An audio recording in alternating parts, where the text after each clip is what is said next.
এই মুহূর্তে দর্শক বন্ধুগণ আপনারা দেখছেন সবুজবঙ্গ নিউজ। 2026-এর বিধানসভা নির্বাচন, পশ্চিমবঙ্গে ভোট, আর এই নিয়ে একটা রাজনৈতিক মহলে চর্চা হচ্ছে। দেখুন, চতুর্থবারের ক্ষমতা কাদের দখলে যাবে? বিজেপি, তৃণমূল, না বাম কংগ্রেস, না এসএফের?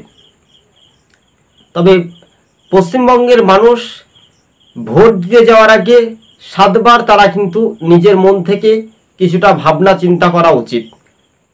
দেখুন, চতুর্থবারের যে সরকার গঠন করবে সেটা কিন্তু ত্রিসংখ্য হবে, অর্থাৎ বিজেপি তারা কিন্তু পৌরসভা এলাকাতে বড় একটা ফ্যাক্টর হবে, গ্রামীণ এলাকাতে তৃণমূলের ভোটটা একটু বাড়বে বা ভালো হবে, এরকম একটা সমীক্ষাতে জানানো যাচ্ছে।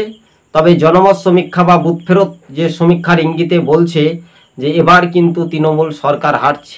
আমরা ধরে নিচ্ছি যে 100 করে যদি আসনে যদি সংখ্যাটা যদি দাঁড়ায়, তাহলে 93 বাম জোটের যদি হাওয়াটাও যদি যায়, তাহলে 100 তাহলে কিন্তু রীতিমতো, আর সেটাই কিন্তু রাজনৈতিক মহলে চর্চাটা সম্ভবত দেখা যেতে পারে।